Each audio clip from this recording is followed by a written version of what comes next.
क्योंकि बहू झूठ नहीं बोलती। सुधा और राकेश के 3 बेटे थे। शादी के बाद तीनों माँ बाप से दूर रहते और सिर्फ त्योहारों में आते। माँ जी, पिताजी, अगली बार आप लोग हमारे घर आइएगा। अरे नहीं बहू, सब यही आ जाते हैं तो घर खिला खिला लगता है। हाँ बहू, तू हमेशा बुलाती है तो जरूर आएंगे तेरे पास भी। हाँ हाँ, दीदी का घर बड़ा जो है, सब कुछ आपने शादी के बाद दीदी को ही तो दे दिया था। हमें भी दिया होता तो हम भी बड़ा घर लेते। क्यों सुनील? अरे नहीं नहीं, पापा ने सबको एक बराबर ही दिया है। छोटी बहू, क्या चाहिए तुम्हें, बोलो। वो आपके सोने की चेन वाली घड़ी है ना, वो अगर आप मुझे, तभी वहाँ मजली बहू भी आ जाती है। और मुझे ना आपका मंगलसूत्र कितना लंबा, सुंदर और भारी भी है। अरे हाँ हाँ, तुम दोनों को ही दूंगी बहू, चिंता ना करो। चलो अब खाना लगाओ, खाना खाया जाए। सभी मिलकर खाना खाते हैं कि पड़ोसन आ जाती है। अरे सुधा बहन, थोड़ी चीनी तो देना, घर में शक्कर नहीं है और मेहमान सर पर बैठे हैं। अरे छोटी बहू, चाची को शक्कर तो दे दो। अरे मजली दीदी, आप दे दीजिए ना, मैं यहाँ कम आती हूँ तो मुझे पता ही नहीं है कि सासू माँ सारी चीजें कहाँ रखती है। और तुम, मैं कौन सा यहाँ रोज शक्कर फाँकने के लिए आती हूँ, मुझे भी नहीं है पता। तभी बड़ी बहू हाथ में चीनी की कटोरी लेकर आती है। चाची, शक्कर आप लोगों का बड़ा सहारा है माँ जी और पिताजी को, वरना हम लोग तो यहाँ रहते ही नहीं। आप जैसे पड़ोसी हैं तो हम निश्चिंत है। और जीती रहे बहू, अब तो ये घर पड़ोस कम परिवार ज्यादा लगता है। सुधा अपनी बड़ी बहू को देखकर बहुत खुश रहा करती थी। वो उससे अक्सर घंटों बात भी किया करती, लेकिन दोनों दूसरी बहुओं का भी वो समझती थी कि शायद छोटी है, वक्त आने पर संभल जाएंगी। समय आ जाता है जब सभी को वापस जाना होता है। माँ जी, हम लोगों की फ्लाइट पहले है, हमें इजाजत दे। वो सास के गले लगकर चली जाती है। थोड़ी देर बाद छोटी बहू कहती है, माँ जी, मैं ना ये सोफे के कवर और चादरें ले जा रही हूँ, यहाँ तो ऐसी ही पड़ी रहेंगी। हाँ हाँ बहू, ले जा, और कुछ चाहिए तो बोल। और तो चाहिए बहुत कुछ, पर चलिए कोई बात नहीं, अगली बार ले जाऊंगी मैं। ऐसे ही मंजली बहू भी घर का बहुत सारा सामान ले जाती है। सभी के जाने के बाद सुधा राकेश से कहती है, घर कितना सूना लग रहा है ना। हाँ, और खाली भी। तुम्हारी दोनों बहुएं सब बटोर गई।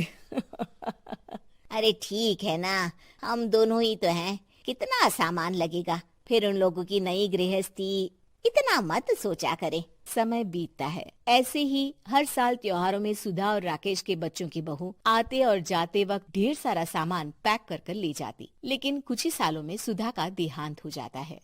पिताजी, आप यहाँ अकेले क्या करेंगे? हम लोगों के साथ चलिए। अरे नहीं नहीं बहू, इस घर में सुधा की यादें हैं, मैं उसे नहीं छोड़ सकता हूँ। अब तुम लोगों की माँ नहीं रही। देख लो, वैसे तो मैंने उसके जीते जी सब कुछ दे दिया है, लेकिन कुछ उसका पर्सनल कीमती सामान था जो ये है, ले लो।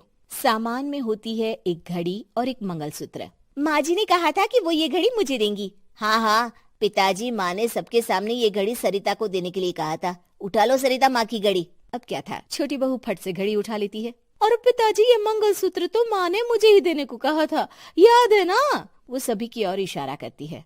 तू भी ले ले ये हार बेटा, कोई बात नहीं। मंजली फटाक से हार उठा लेती है। ससुर बड़ी बहू की तरफ देखते हैं। तुझे क्या दूं बेटा? पिताजी, माँ ने एक चीज मेरे लिए भी रखी है। सभी के कान खड़े हो जाते हैं कि आखिर सास ने क्या रखा होगा बड़ी के लिए। अरे माँ जी तो दीदी से प्यार भी ज्यादा ही करती थी, हमेशा उनसे बात किया करती। जरूर कोई बड़ी और अपनी प्रिय चीज दी होगी दीदी को। और देख लेते हैं ना, वरना तो हम भी बराबर का बंटवारा करेंगे।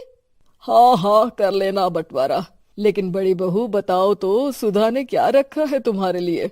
अभी तो हम लोग यही हैं पापा जी, जब जाने लगेंगे तो बता दूंगी। बड़ी बहू के मुंह से ये बात सुनकर बाकी दो बहुएं सोचने लगती हैं कि आखिर क्या है जो दीदी को सासू माँ देकर गई हैं। दीदी, ऐसा तो नहीं ना कि पूरे घर का आधा हिस्सा माँ बड़ी भाभी को देकर गई हो? तभी वहाँ ससुर आ जाते हैं। नहीं नहीं, ऐसा कुछ नहीं है। मकान तो तुम तीनों का बराबर से है। देखो, बड़ी बहू से तुम्हारी सास ज्यादा जुड़ी थी, न जाने क्यों घंटों बात किया करती थी। पता नहीं क्या देकर गई है उसे। और ससुर जी, आपको क्या पता, चालाकी से पूरे घर के पेपर में साइन करवा लिए हो, या फिर कोई छुपा गहना। आखिर मकान पूरा तो आपने सासू माँ के नाम ही कर रखा था ना। अब घर में ये सस्पेंस बन जाता है कि आखिर बड़ी बहू क्या लेकर जाएगी। फिर वो दिन भी आ जाता है जब बड़ी बहू के जाने का समय हो जाता है। बेटा, परसों तुम चली जाओगी, बताया नहीं, माँ ने तुम्हें क्या दिया? घड़ी और हार जो बेशकीमती था और तुम्हारी सास को सबसे ज्यादा प्रिय था, उसका तो बंटवारा भी हो चुका है। अब तुम्हारी बारी। हाँ पिताजी, आज मैं ये बात बताने ही वाली थी। माँ ने मुझे उससे भी बेशकीमती चीज दी है और वो है आप।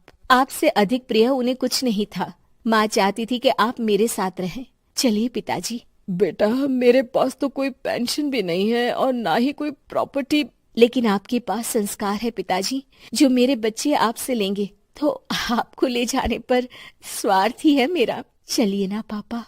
सभी के सामने पिताजी बड़ी बहू और बेटे के साथ उनके घर चले जाते हैं।